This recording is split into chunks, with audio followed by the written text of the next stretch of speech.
sa 1 Samuel chapter 1, 1 to 20. Ano po? Ayan po.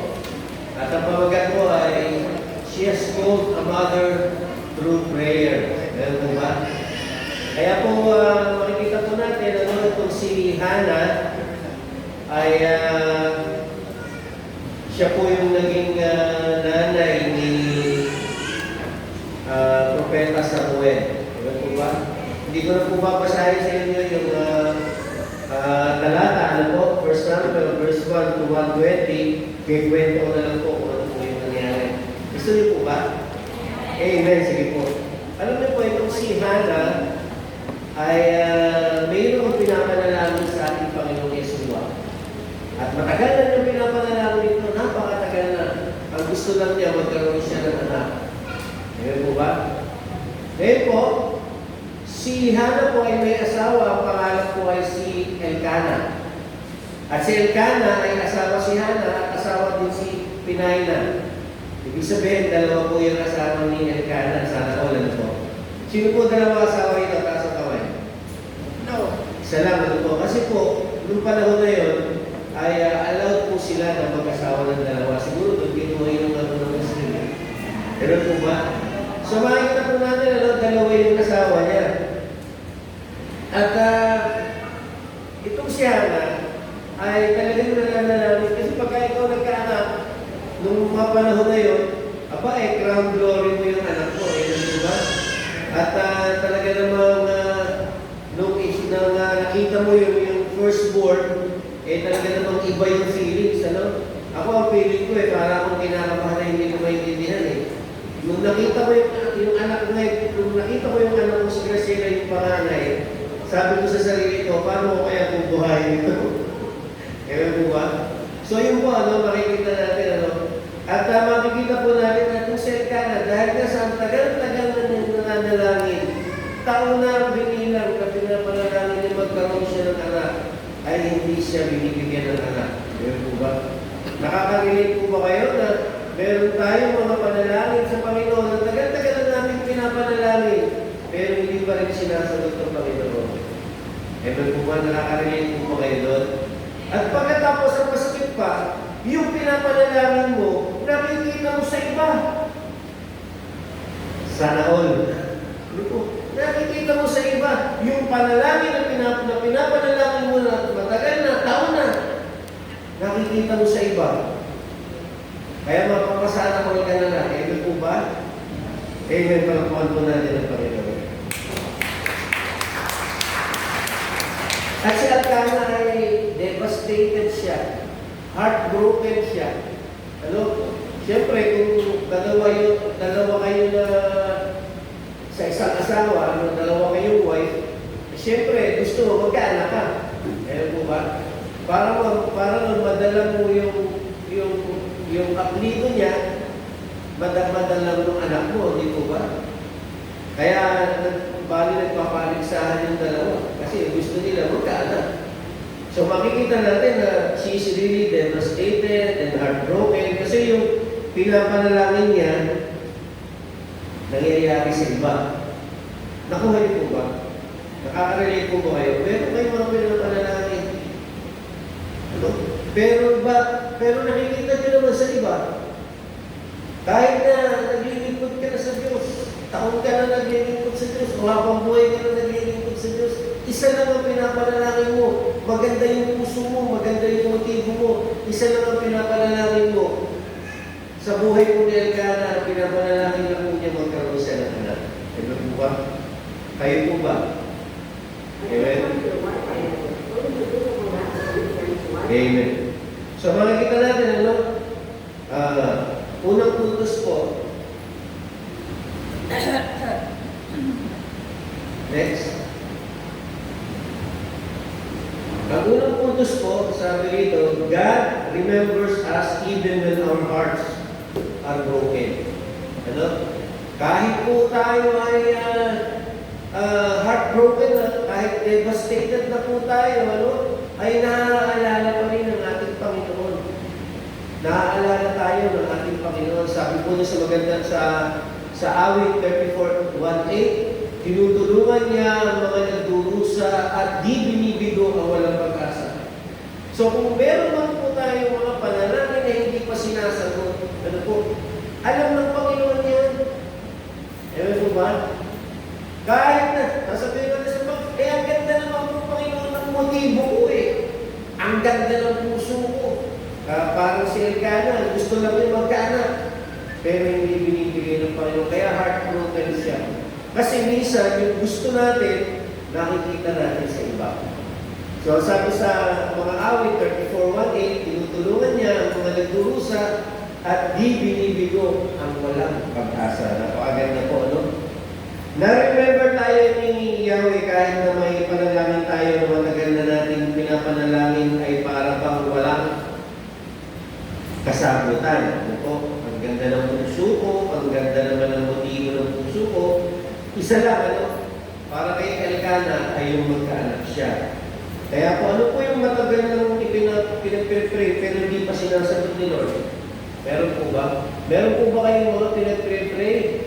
Napakatagal na pero hindi pa rin sinasagot ni Lord. Huwag po kayo mawala ng pag-asa.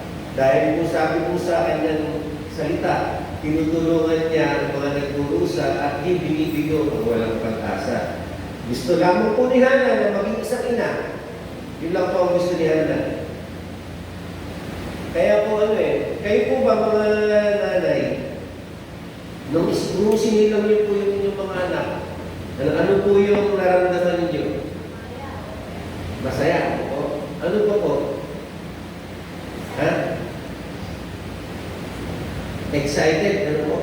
Ano pa po? Nung yung pangalan niyo, nung lumabas si Ma'am Julie po, dun sa nakita niyo first time si Ma'am Julie po, kaya Ma'am Julie. Ano po yung naramdaman niyo? Natuwa po ba kayo? Yes! Ano po? Amen! Ano po? Wow! This is my pride and my joy. Isang kagalakan na ako'y maging isang ina sa anak ko na ito. Hindi po ba ganun? Pride and joy natin. Si Brother Mark, ayun, Brother Mark, ano na-feel mo? Lumabas yung daughter mo. Masaya-masaya, hindi po ba? Hindi ka tulad ko, nung nakita ko yung anak ko, anong bubuhay ito? Natakot, ano po. So, kaya lang, totoo po ba na kahit nasa buhay Kristyano na po tayo, naglilingkod tayo kay Lord, meron hindi po inaalaw siya sa buhay po natin na gusto natin mangyari sa buhay natin. Katulad po ni Hannah, isa lang po ang gusto niya, pagkaroon ng anak. Makaka-relate po tayo niyan. Miski hindi anak ang gusto mo at kung pinalalalaman mo sa Panginoon, ano ba yung bahay? Kotse? Ano ba yun? Magandang trabaho? Ano ba yung mga pinalalalaman mo? Matagal na, hindi ka pa pinagkakalooban. Sariling bahay, sariling lupa. Ewan po ba? Ano po ba yun? Amen. So makikita po natin, ano?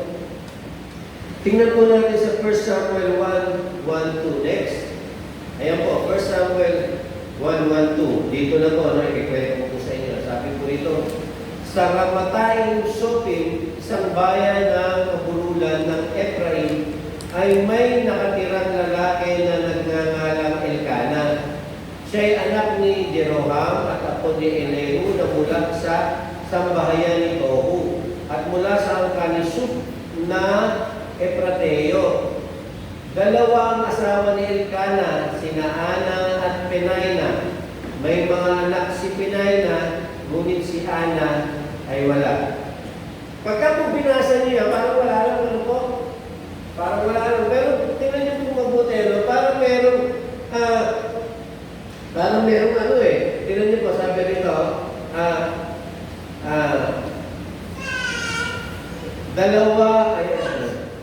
dalawa ang asawa ni Elkanah, sina Ana at Penina. May mga anak si Penina, ngunit si Ana ay wala. Nakita niyo po ba? Nakita niyo yung controversial? Ano? Itong si Penina may anak. Itong si Ana ay wala.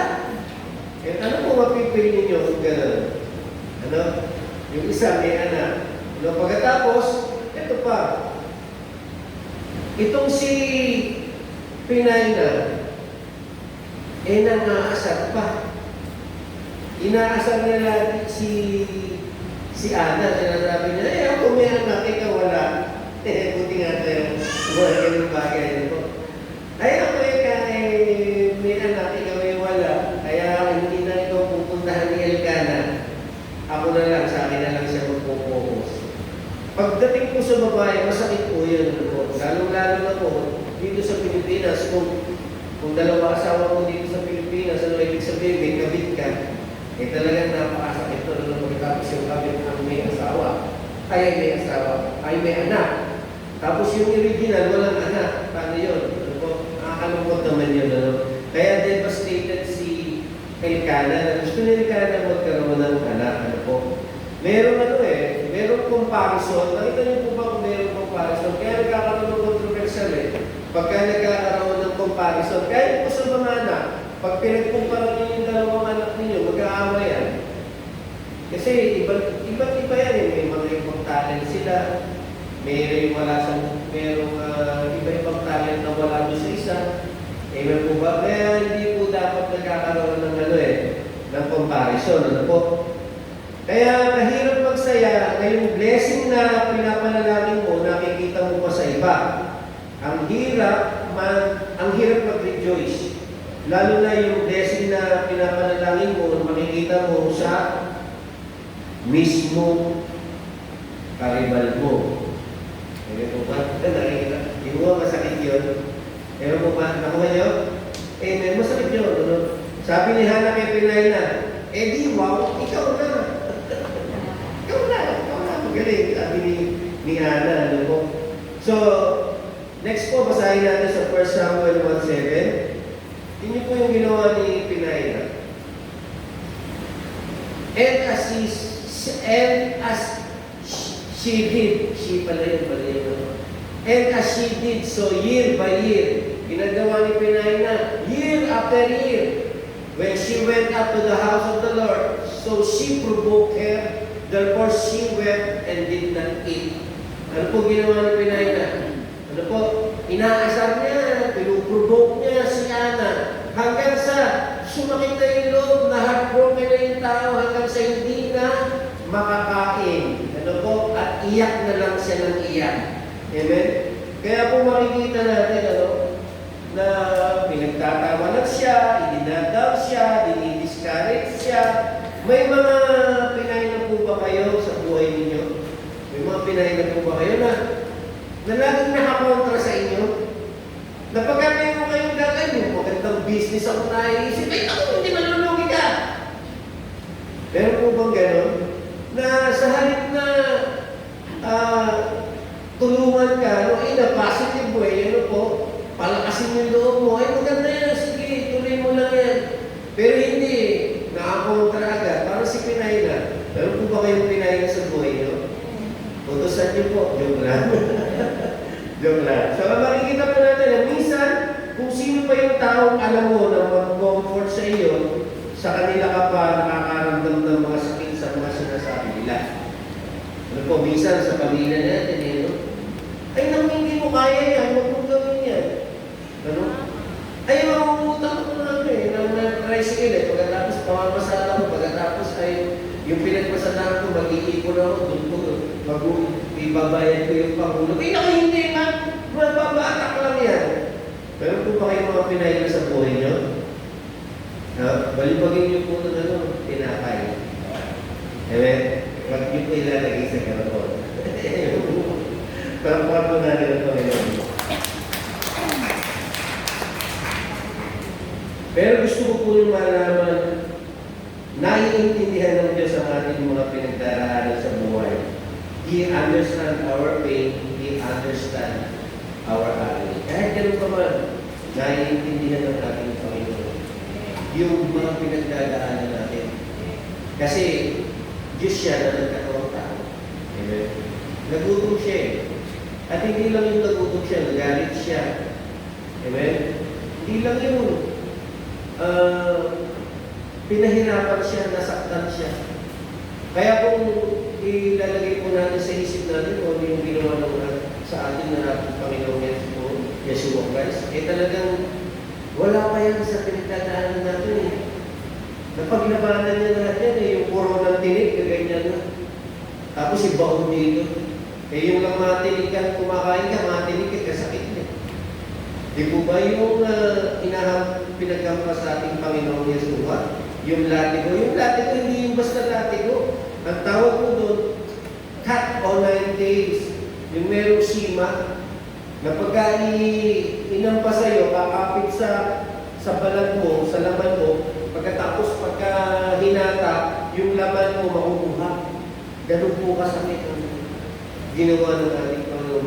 Bukod pa sa pagpapahiya, sa panuluya, bukod pa po doon. Ano po? Palagay ko, mas masakit pagka may yung mga sinasabing hindi maganda eh. Yun ang mas masakit eh. Nakuha niyo po ba? Minsan makikita mo sa pamilya mo pa. Amen. Kaya po sabi dito sa dami ng problema ni Pinayna, sakit ng loob, lahat na yun, mismo kasawa niya, makikita niyo po mamaya, mismo kasawa niya, kontra sa kanya. Itong si Pinayna, kontra din sa kanya. Ano po, makikita po natin, hinayaan ba ni Ana ito na magpatigil sa kanya sa paglilingkod sa Diyos? Lumayo sa Diyos? Ano po ang ginawa niya? Hinayaan po ba ni Ana? Kasi minsan pag gano'n na nangyayari sa atin, hindi na ako nagsisimba. Tagal ko na nagsisimba. Pagkatapos, hindi naman sinasagot yung panalangin ko. Ganda ng puso, ganda ng motibo. Sabi nila, hindi lang sasagutin yung ating panalangin kung hindi maganda yung motibo mo, napakaganda ng motibo mo. Sabi ni Ana, gusto lang niya magkaroon ng anak. Amen po ba? Buksan po natin next. Next na. Point number 2. Ito po yung point number 2 natin. Ano po?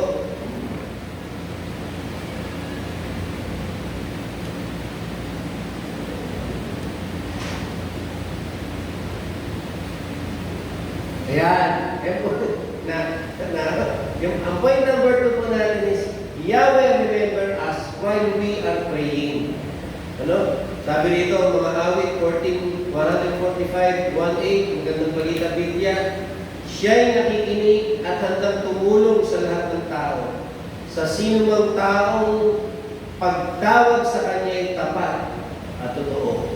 Yan po yung lagi po natin tatandaan pag nakakaramdam po tayo ng ganun. That Yahweh remembers us while we are praying. Habang nananalangin tayo, nakikita ng Panginoon, naaalala ng Panginoon tayo mismo. At binabanggit pa nga niya yung pangalan natin.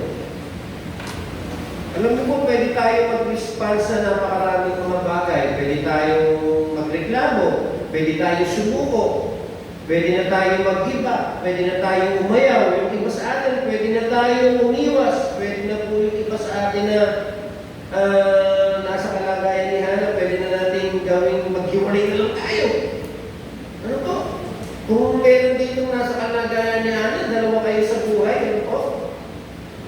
Ako po, kung yung misis kayo, patay na nun. Sabihin ni misis, hiwalay na tayo. Ano po? Umalis ka na, akin yung bahay, akin yung mga anak ko. Kaya lugi ako, akin yung bahay eh. Kaya sabi ko sa kanya. Joke lang po yun, pero sinasabi ko yung mga pagkakataong gano'n. Ano po? Ay talagang napakahirap, ano po. Pero ano po yung ginawa ni Hana? Sa halip na sumuko, ano kasi minsan gano'n eh. Ang tagal-tagal mo lang yung pinapanalangin, tapos nakikita mo sa iba. Tapos mga pamilya mo, grabe, ano po. Parang negative lahat. Talagang babagsak ka. Susuko ka na talaga. Pero itong si Hana, ano po ginawa ni Hana? Sabi ni Hana, hindi po siya sumuko. Kahit po taon na po, yung kanyang pananalangin at paglilingkod sa Panginoon, hindi pa rin siya sumuko. Patuloy siyang naglingkod, nagpatuloy siyang manalangin. Amen po ba? Amen? Naniniwala po ba kayo doon? At lalo mas makapangyarihan ang panalangin ng maramihan. Corporate prayer, amen po ba? Kaya po, doon po sa Zoom meeting natin, nawa, lahat po tayo maka-attend sapagkat tayo nananalangin ito. Ewan po ba? Palakpakan mo natin ng Panginoon. Next, anak. 1 Samuel 1:9. Ayan. Sabi dito. Basahin ko po ano? Basahin ko po ito. Basahin ko po sabi. 1 Samuel 1:9-11. Minsan, matapos silang kumain sa Shilo, malungkot na pumunta si Ana at nanalangin sa bahay ni Yahweh. Nagkataong nakaupo sa may pintuan ng bahay ni Yahweh ang paring si Eli. Kung pait na lumuluha si Ana at taimtim na nanalangin kay Yahweh, ganito ang kanyang panalangin: Yahweh, Diyos na makapangyarihan sa lahat, kung pakikinggan ninyo ang inyong kapaglingkod at hindi kong kahahabagan, kung hindi ninyo ako pababayaan, sa halip ay pagkakalaban ng isang anak na lalaki, ihahandog ko siya sa inyo at habang buhay na siya nakalaan sa inyo, hindi ko ipapuputol ang kanyang buhok. Hindi po siya sumuko, nanalangin siya. At naisip niya, habang nananalangin siya, sabi niya, Panginoon, pag sinagot mo yung panalangin ko, sabi niya, ibabalik ko siya sa inyo, pagkaalam ko siya sa inyo, paglilingkod siya sa inyo. Ganda ng puso. Ang ganda ng motibo. Ewan po ba? Meron po sa atin dito, ewan ko kung makaka-relate kayo, nung walang trabaho, sasabihin, Panginoon, bigyan mo ako ng trabaho. At pag nagkatrabaho ko, maglilingkod ako sa iyo. Ewan po ba? Amen? Nung nagkatrabaho na, nakalimutan na ng Panginoon, yung nagbigay ng trabaho, ang nakapokus na siya doon sa trabaho niya. Amen po ba? Huwag po kayong matakot. Hindi po tayo papabayaan ng Panginoon. Amen po ba? Ang mahalaga, yung sinabi natin sa Panginoon, sundin natin. Kasi, nare-remember ng Panginoon yung kung ano yung mga pinapanalangin natin at sinasabi natin sa Kanya. Amen po ba? Kalapakan po natin ang Panginoon.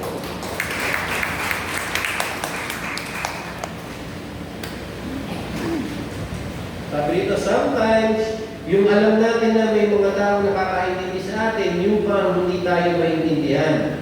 Kasi, dito sa istorya na ito, nagdadasal po si Ana. Dahil nga po sa yung pagdadasal niya ay napakataintim, iyak lang po siya ng iyak at yung bibig niya, walang lumalabas na boses. Sabi po ni Eli, yung pong priest, noong mga panahon na yun, sabi ni Eli, ano ka ba? Lasing ka ba? Sabi niya. Nagpupunta kayo galing sa bahay sa bahan, lasing ka. Sabi, magpakatino ka naman. Sabi niya, mamaya po makikita natin yung verse na yun. Magpakatino ka naman, sabi. Kaya kung iisipin niyo, nagpunta ka dun sa church, nanalangin ka, pagkatapos na-misinterpret ka, na-misunderstood ka. Ano? Often the people we expect to understand in the time of great disappointment don't understand what we are going through. Ewan po ba? Naranasan niyo po ba na ma-misunderstand, katulad ni Hannah, ganda ng panalangin mo, ganda ng heart mo, gusto mo lang malutad yung panalangin mo, katulad ni Hannah, gusto lang niya magkaroon ng anak, pero yung mga tao sa paligid mo, na misunderstood yung panalangin mo. Nakuha po ba yun na yung dapat sana mga taong simbahan, yun yung makakaintindi. Pero dito po baligtad. Mismo yung taong simbahan, nang pagkamalan pa siyang lasing. Kaya po ba? So, at nagtatanong hanggang kailan pa Lord magiging ganito ang setup ko. Akala natin hindi na tayo tutulungan ng Panginoon. Ano po, next? Sabi rito, yan po yung sinasabi ko kanina. 1 Samuel 1:30-40. Gumagalaw ang kanyang mga labi, ngunit hindi naririnig ang kanyang tinig, sapagkat siya'y nananalangin lamang sa sarili. Dahil dito, inakala ni Eli na siya'y lasing. Kaya lumapit ito at sinabi sa kanya, tama na yung paglalasing mo. Tigilan mo na ang pag-inom ng alak at magpakatino ka na. Nakita niyo po ba? Ano po? Dapat po sana tayo mga church people, kahit na hindi yung pastor, kahit sino, mga workers, tayo lahat ng church people, pag meron po tayong nakikita ng mga kapatiran natin na nasa matinding nararamdaman, nararanasan, tayo po dapat po ng nakakaintindi. Kaya po, tayo po dapat yung nagpapalakas ng loob nila. Kaya nga po sabi ng Panginoon, huwag mo kakalimutan ng sumamba sa linggo kasi nakapagpapalakasan po tayo lahat. Kaya po ba? Kalakpan po natin ang Panginoon.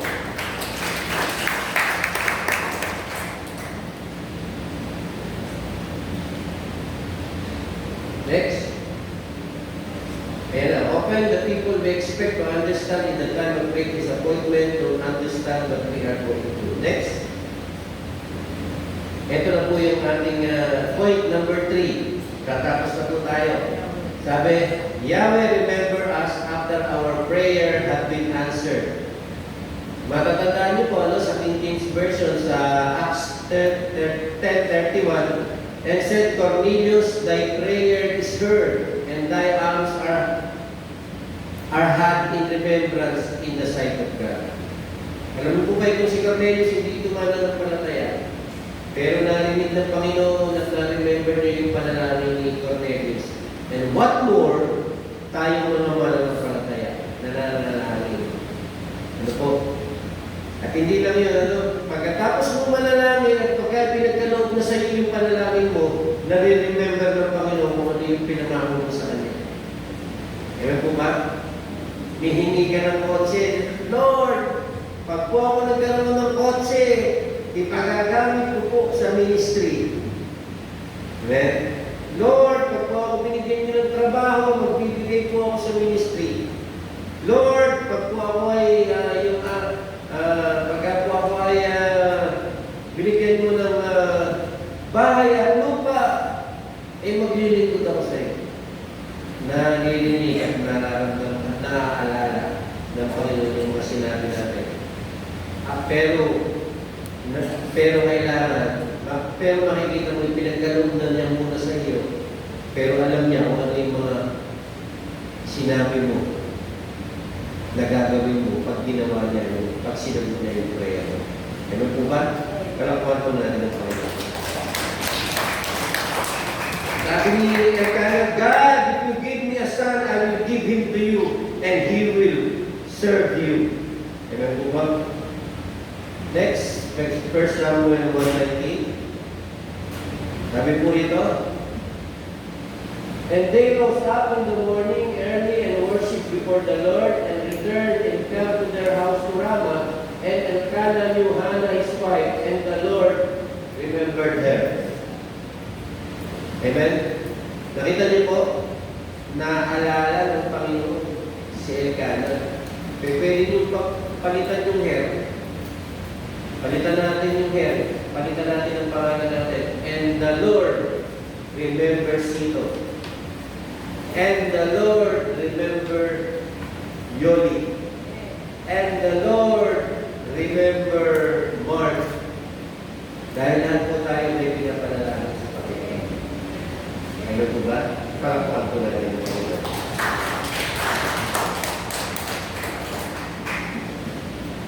Kaya kapatid, ano ba yung matagal mo nang pinapanalangin sa Panginoon? Gusto kong malaman mo na the Lord remembered each and every one of us. He remembered our prayer. Amen? Next po, 1 Samuel 1:20, sabi, wherefore it came to pass, when the time was come, about after Hannah had conceived, that she bare a son, and called his name Samuel, saying, because I had asked him of the Lord. Sa tinagal-tagal ng panahon, sa dami ng naranasan niyang hirap, pasakit, heartbroken, devastation, mga negative na naririnig, hindi pa rin po siya huminto sa pananalangin at pinagkalooban siya ng anak. Amen? Next po. Next po, ayan, tapos na. Ang point number 1 po natin, Yahweh remember us even when our heart is broken. Point number 2, Yahweh remember us while we are praying. Point number 3, Yahweh remember us after our prayers have been answered. So makita po natin, maaaring yung tao makalimutan ng mga hinihiling mo sa kanila, matapunan ng messages mo, pero kay Lord, hindi siya nakakalimot. People may forget you, but God will never forget you. In His own time, in His own way, for your good and its glory, God will remember you and will answer your prayer. Huwag po tayo subuko sa kalagayan. Ewan po ba? Happy to ngayon?